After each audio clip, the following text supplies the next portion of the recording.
bringing the people behind our food to life.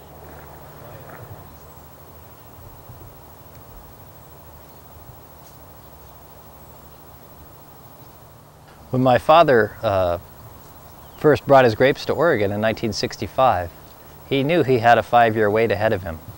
It took a year for those cuttings, basically bare sticks that he brought up here from California, to grow roots and leaves and be robust enough to put in the ground. After he planted them, it then took them 4 years to grow up and to be trained out onto the wires the way they are now, and to produce their first crop. And so that first crop was 1970.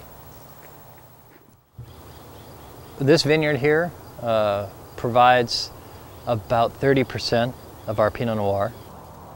All of our reserve wines come from this original vineyard. We also pull aside a little bit of the produce from these older vines to put into our estate wines, our lower priced wines. And that is because these vines, they're really part of Eyrie, and they really have a strong statement.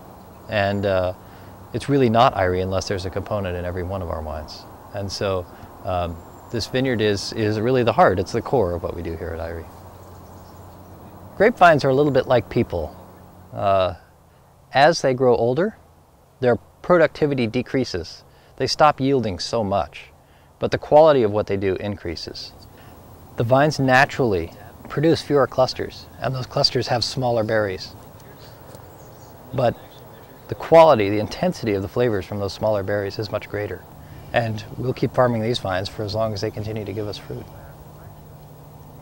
When I look at these grapevines,